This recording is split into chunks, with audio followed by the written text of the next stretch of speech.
रा धा स्व आ मी। आज का पाठ बसंत के ऊपर है। पाठ के बोल हैं, मेरे हृदय जगी है उमंग नई।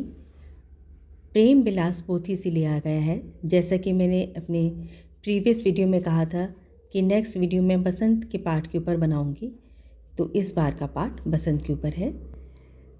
चलिए इसकी रेंज और इसकी कॉर्ड को पहले देखते हैं।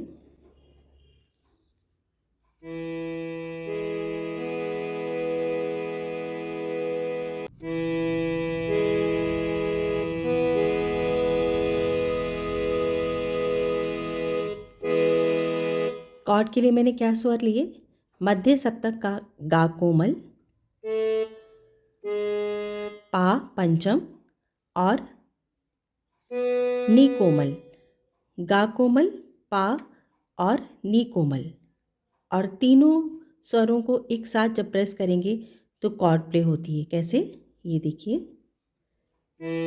अभी मैं 1 बाय 1 स्वरों पे फिंगर पोजीशन बता रही हूँ। ये पा और ये नी कोमल, ये देखिए नी कोमल। ये फिंगर भी लगा सकते हैं और ये भी। अब तीनों स्वरों को एक साथ। वेस्टर्न नोट्स में मिडिल ऑक्टेव में ये है ई, जी शार्प और बी।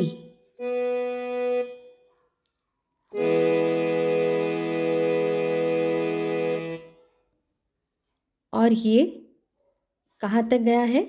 ये मंद्र सप्तक तक गया है। मंद्र सप्तक में ये देखिए, ये मेरा मध्य सप्तक है। स्क्रीन के जस्ट सामने बिल्कुल सेंटर का पार्ट ये मिडिल ऑक्टेव या मध्य सप्तक। यहाँ इस बटन से, इस की से जस्ट पीछे का सारा पार्ट जो है लोअर ऑक्टेव या मंद्र सप्तक है। और मंद्र सप्तक या लोअर ऑक्टेव में ये देखिए, लोअर ऑक्टेव का ये ए,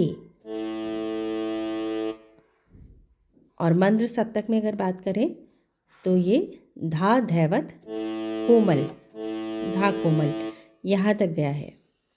और मध्य सप्तक, अब हम आ जाते हैं मध्य सप्तक। मध्य सप्तक में ये नी शुद्ध या वेस्टर्न नोट में सी, यहाँ तक इसकी रेंज रही है। यानी कि पूरा एक सप्तक ये कवर कर रहा है। एक सप्तक से ज़्यादा, थोड़ी ज़्यादा इसमें स्वर है, तो ये एक सप्तक पूरा कवर कर रहा है। अब कहाँ से शुरुआत होती है? जो इसका रूट नोट या बेस नोट, यानी कि बिल्कुल पहला स्वर जो है, जहाँ से ये कंपोजिशन या पाठ स्टार्ट हो रहा है, वो है गा कोमल। गा कोमल हमने कॉर्ड में भी लगाया था। हमारी कॉर्ड का पहला स्वर भी गा कोमल है। यहाँ से गा कोमल यानी ई से ये पाठ शुरू हो रहा है, यहाँ से उठा है।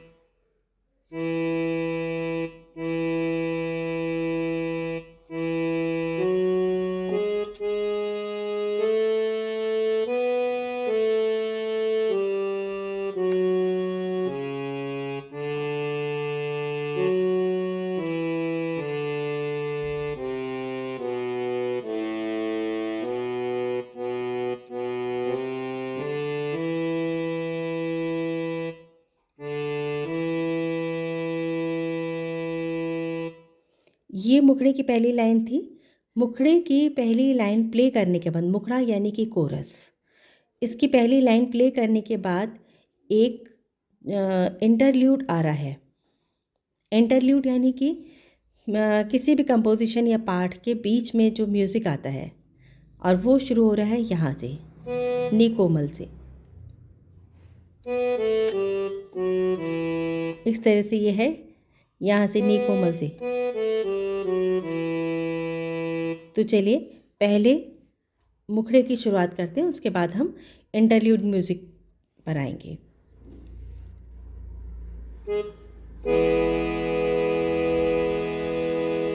मेरे हृदय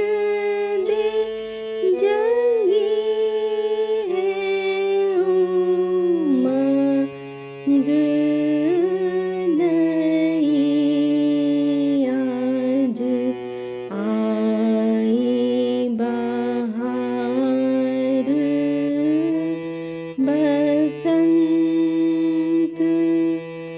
अब ये देखिए मैंने बहुत ही स्लो प्ले किया है, यहाँ पर मैंने फिंगर नहीं हटाई है, गा कोमल पर है। और अब इंटरल्यूड म्यूजिक के लिए मुझे जाना है नी कोमल पर, यानी कि इस वाले स्वर पर। तो यहाँ पर आ जाऊंगी मैं। ये मैंने 3 पार्ट में इसको बांट दिया, थोड़ा सा बड़ा है इसलिए ये पहला पार्ट था। क्या है इसमें, ये देखिए यहाँ नी कोमल से स्टार्ट हो रहा है, ये। इसके बाद इसका सेकंड पार्ट यानी कि इसी म्यूजिक का ही पार्ट धा कोमल से।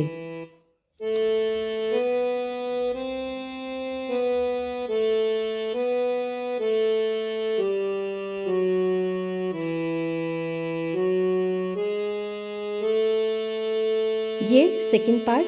और थर्ड और लास्ट पार्ट, ये थर्ड पार्ट यहाँ से मा तीव्र से।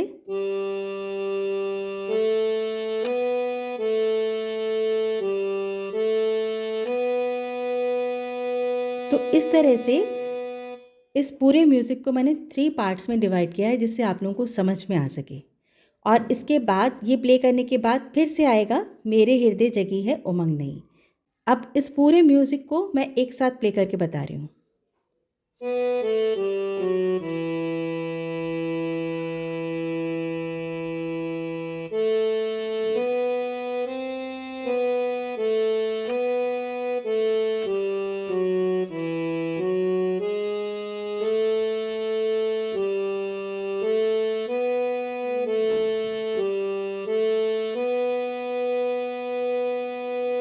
ये जब आप अच्छी प्रैक्टिस के साथ जब इसको पूरा एक साथ एक फ्लो में बजाएंगे तो ये सुनने में बहुत ही अच्छा लगेगा। और ये पार्ट में कोई भी इंटरल्यूड जो म्यूज़िक होता है, ये किसी भी कंपोजिशन में फिलर का काम करता है, उसको और ज़्यादा जो है सुंदर बनाता है, जो सुनने में और प्ले करने दोनों में बड़ा अच्छा लगता है। अब इसके बाद फिर से मुखड़े की फर्स्ट लाइन प्ले होगी। मेरे हृदय जगी है उमंग नहीं, आज आई बहार बसंत। देखिए यहाँ पर एक पॉइंट है इम्पॉर्टेंट, जो मैं आप लोगों से डिस्कस करना ठीक समझती हूँ।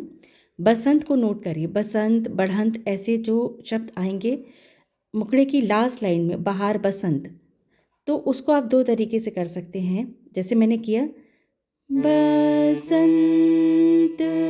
यानी कि तीसरा स्वर भी बिल्कुल क्लियरली लगा रही हूँ। 3 स्वर लगाए मैंने, रे कोमल और गा कोमल ट्वाइस, बसंत।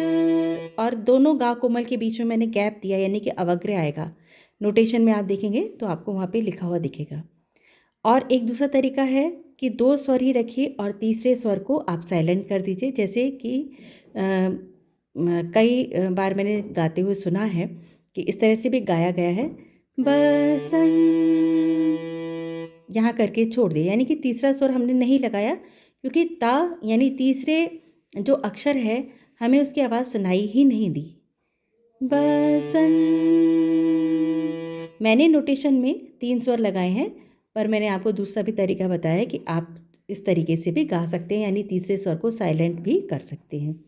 बसंत, और मैंने जो रखा है बसंत, ता को गा रहे हैं पर हल्की आवाज़ में, बसंत। अब देखिए मैंने कहाँ ख़त्म किया, गा कोमल पर ही। अब हमें आना है अपने अंतरे पर, पहले अंतरे पर, और अंतरा भी हमारा गा कोमल से ही स्टार्ट हो रहा है, तो हमें कहीं जाने की ज़रूरत नहीं है, यहीं पर फिंगर हमारी रखी रहेगी। प्रेम भक्ति के फूल फूल खिला ले जग जीवन का भाग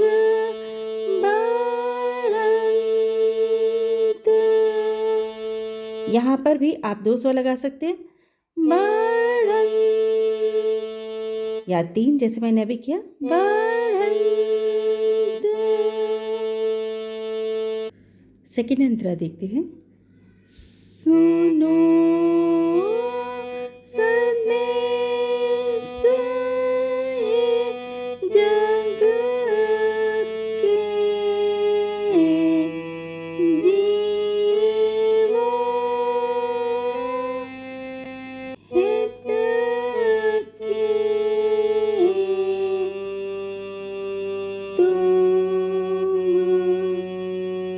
तुमरे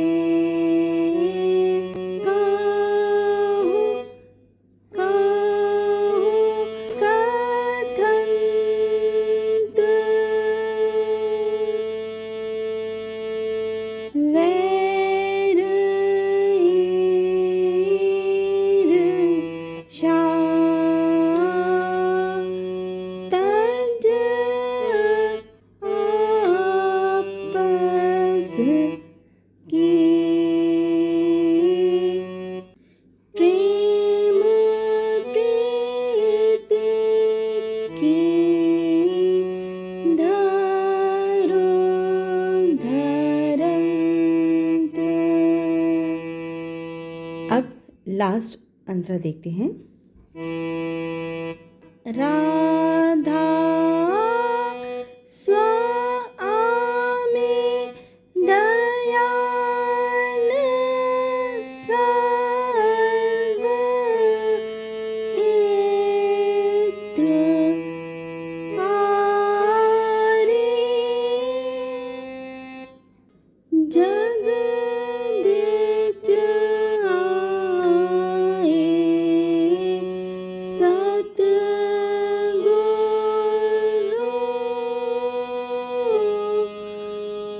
संत चरण शरण निज उनकी गह कर सुख भोगो होए अभय अनंत मेरे हृदय जगी है मांग नहीं आज आई बाहर बसंत।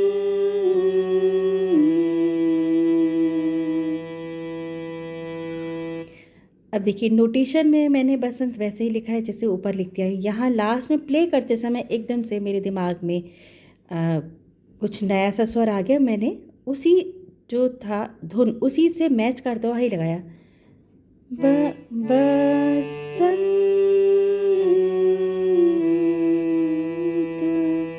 तो ये इस तरह की जो पॉइंट है, इस तरह की जो कहना चाहिए कि अचानक से कोई धुन या स्वर दिमाग में आता है, मन में आता है, ये प्ले करते करते धुन को तरह तरह की नई नई धुनों को सुनते सुनते आता है। तो इस तरह का छोटा सा चेंज आप भी करके देखिए। जो धुन चल रही है, जो स्वर लग रहे हैं, उन्हीं में से ही लेना है, कोई अलग से स्वर नहीं लगाना है। बसंत, तब देखिए रे कोमल आ रहा था, मा तीव्र आ रहा था, मा शुद्ध आ रहा है, गा कोमल, रे कोमल, यही इन्हीं स्वरों के बीच में लास्ट में हमारी कंपोजिशन ख़त्म होती है। बसंत, हर बार मैं ये कर रही थी, अब मैंने क्या किया, बसंत,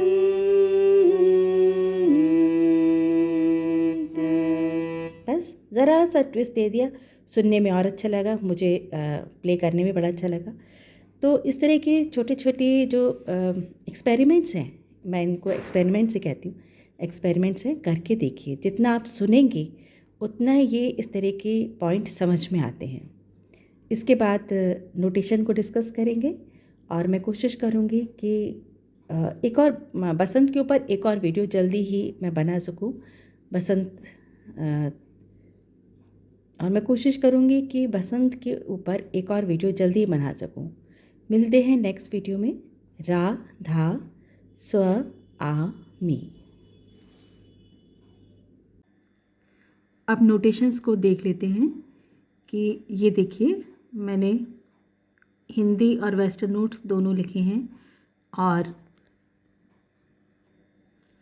उसमें ये देखिए सेंटर में मैंने डैश की लाइन यानी कि इसको अवग्रह कहते हैं। जो व्यूवर्स इस वीडियो के लिए नए हैं उनके लिए बताना ज़रूरी है।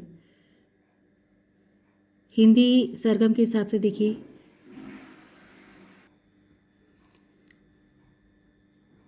ये जो भी इम्पॉर्टेंट पॉइंट है मैं हर बार रिपीट करती हूँ और इस बार भी बता रही हूँ कि ये देखिए ये मंद्र सप्तक हिंदी के हिसाब से हिंदी सरगम के हिसाब से नीचे मैंने डॉट लगा रखी है। इसी को ही अब वेस्टर्न नोट में दिखाएंगे तो सी और उसके लेफ़्ट साइड में मैंने माइनस का साइन लगा रखा है। माइनस का साइन लेफ़्ट में अगर आपको किसी वेस्टर्न नोट में मिलता है तो उसका मतलब है कि ये लोअर ऑक्टेव है। तो ये डिफरेंस हमें समझना बहुत ज़रूरी है कि हिंदी की सरगम हम लिखते समय क्या ध्यान रखें और वेस्टर्न नोट लिखते समय हमें क्या ध्यान रखना चाहिए। अब देखिए ये यहाँ पे मैंने लिखा है इंटरल्यूड। इंटरल्यूड इसमें इंटरल्यूड मतलब मैंने जैसे कि वीडियो के टाइम भी कहा था कि किसी भी कंपोजिशन या किसी पार्ट के बीच में जो भी म्यूज़िक आता है चाहे वो थोड़ा है या ज़्यादा है वो कहलाता है आपका इंटरल्यूड। ये देखिए ये इंटरल्यूड की मैंने सरगम लिखी है। हिंदी सरगम भी है और वेस्टर्न नोट्स भी हैं इसमें।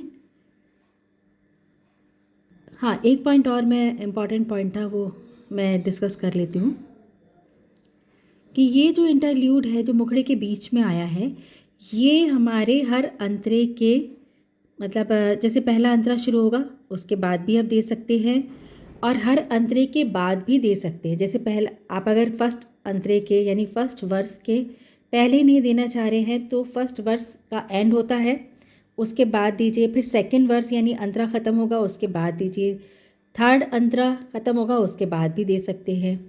तो इस तरह से ये इंटरल्यूड पूरे आपके कंपोजिशन में यूज़ होगा। दूसरा पॉइंट जो था बताने का कि इंटरल्यूड को ब्रिज भी कहा जाता है। अब ब्रिज का काम होता है कि दो किनारों को दो साइड्स को आपस में कनेक्ट करना जोड़ना। वही काम ये इंटरल्यूड यानी ये बीच का म्यूज़िक काम करता है। अब देखिए जैसे मैंने कहा कि आप अंतरे के पहले शुरू में या अंतरे के बाद आप म्यूज़िक देते हैं। अंतरे के से पहले देते हैं तो ये क्या कनेक्ट करेगा मुखड़े और अंतरे को यानी कि मुखड़ा ख़त्म होगा और पहला अंतरा शुरू होगा उसके बीच में ये इंटरल्यूड म्यूज़िक या ब्रिज आता है। तो इसने ब्रिज का काम किया। ऐसे ही जब पहला अंतरा ख़त्म हुआ दूसरा अंतरा शुरू हुआ उसके बीच का जो स्पेस खाली रहता है उस स्पेस को फिल करने के लिए यानी कि ये इंटरल्यूड या ब्रिज जो है फिलर का काम करता है। तो दो अंतरों के बीच की जगह को भरने के लिए इंटरल्यूड या ब्रिज का यूज़ होता है। मुखड़ा ख़त्म होता है पहला अंतरा शुरू होता है उसके बीच में जो स्पेस गैप आ जाता है उस गैप को फिल करने के लिए ये इंटरल्यूड या ब्रिज काम आता है। तो ये बड़ा इम्पॉर्टेंट पॉइंट है और इसको यूज़ करना चाहिए।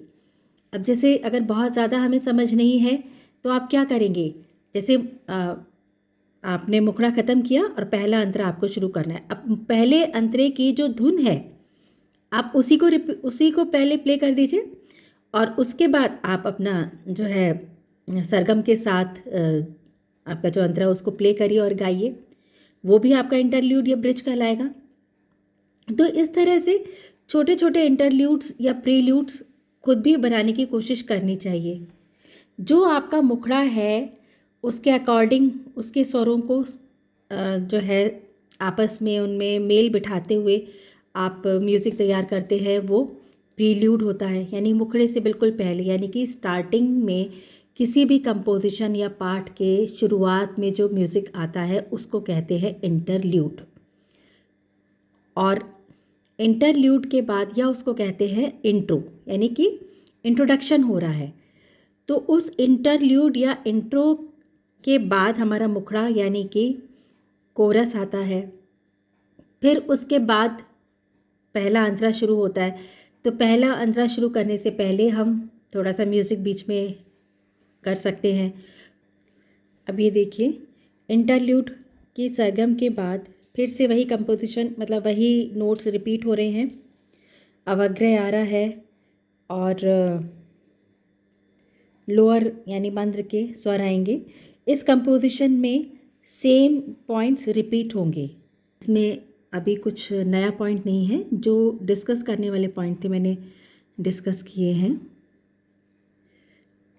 सेम है। अब इसमें जो मैं बात कर रही थी वो एक इम्पॉर्टेंट पॉइंट था, मैं उसके ऊपर भी कोशिश करूँगी कि एक छोटा सा चैप्टर है कंपोजिशन स्ट्रक्चर, या उसको सॉन्ग स्ट्रक्चर कहते हैं। सॉन्ग स्ट्रक्चर से मतलब किसी सॉन्ग या बॉलीवुड सॉन्ग से नहीं है, ये कंपोजिशन में सभी आते हैं। सॉन्ग, भजन, पाठ, कोई भी कंपोजिशन उसमें आती है, तो इसीलिए इसको कंपोजिशन स्ट्रक्चर भी हम कहते हैं। कंपोजिशन स्ट्रक्चर्स में कुछ पॉइंट होते हैं जिन पॉइंट्स को ध्यान रखकर एक कंपोजिशन तैयार की जाती है, उसका म्यूज़िक कंपोज किया जाता है। तो ये कंपोजिशन स्ट्रक्चर वहाँ पर काम आता है और इसके बारे में जानना हम सब के लिए भी बहुत ज़रूरी है। तो नेक्स्ट वीडियो स्टार्ट करने से पहले इस कंपोजिशन स्ट्रक्चर के बारे में थोड़ा सा हम डिस्कस करेंगे। तो वहाँ पर मैं आपको बताऊंगी एक एक पॉइंट की इंटरल्यूड डिटेल में बताऊंगी। प्रील्यूड होता है, फिर इंटरल्यूड होता है, कोरस होता है, वर्स होता है, ब्रिज का जैसे मैंने डिस्कस कर ही दिया कि इंटरल्यूड या ब्रिज एक ही बात है। फिर आउट्रो भी होता है, जो आपका मुखड़ा है, अंतरा है, उसमें क्या डिफरेंस होता है, इनके म्यूज़िक में क्या डिफरेंस होता है, कहाँ पर ये सेम हो सकते हैं, कहीं पर हर मुखड़े की धुन अलग भी हो सकती है। तो ये सारे पॉइंट्स कंपोजिशन स्ट्रक्चर के अंदर आते हैं। तो इसको नेक्स्ट वीडियो में लेने की मैं पूरी कोशिश करूँगी।